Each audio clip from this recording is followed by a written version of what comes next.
സിനിമയിൽ വന്നതിന് ശേഷമേ ഈ ബേസിൽ ജോസഫിനെ നമുക്ക് അറിയൂ. പക്ഷെ പണ്ടേ ബേസിൽ ജോസഫ് ഭയങ്കര കഴിവുകളുള്ള ആളാണ്. എന്തോ കുത്തി പറയുന്ന പോലെ എനിക്ക് ഫീൽ ചെയ്യുന്നുണ്ട് കേട്ടോ.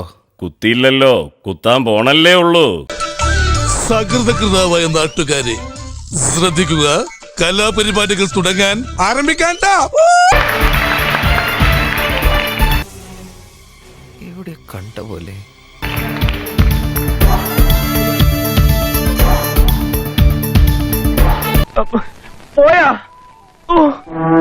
കാര്യങ്ങളൊക്കെ കൈവിട്ട് പോയല്ലോ തിരുവട്ടമാ. ഏത് ക്ലാസ്സിലാ മോനെ പഠിക്കുന്നത്? 9th. എന്നാലും എന്റെ പൊട്ട, നീ ഇതെങ്ങനെ? ഇന്ത്യൻ? മലയാളി?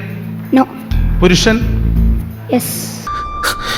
സ്റ്റീഫൻ നമ്മൾ ഉദ്ദേശിച്ച ആളല്ല സാർ. അദ്ദേഹത്തിന്റെ പേരിന്റെ ഏതെങ്കിലും ഭാഗം യുവിൽ ആരംഭിക്കുന്നുണ്ടോ? രണ്ടാമത്തെ ഭാഗം എസിലാണോ ആരംഭിക്കുന്നത്? ഇന്ത്യ കണ്ട മഹാനായ നർത്തകൻ ഉദയശങ്കർജിയാണോ? കാണാനൊരു ലുക്കില്ലെന്നേ ഉള്ളൂ, ഭയങ്കര ബുദ്ധിയാ.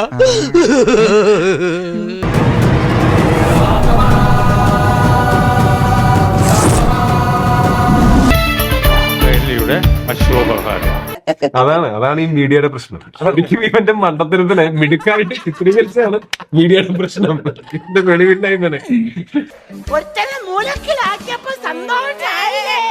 ഒരുത്തനെ കൊളാക്കിയില്ലേ? ഒരുത്തനെ ജീവിതം ഇല്ലാണ്ടാക്കിയപ്പോ ഒരു കലാകാരനെ തളർത്തിയിട്ടിട്ട് മൂപ്പര് മെയിനാവുകയാണ്.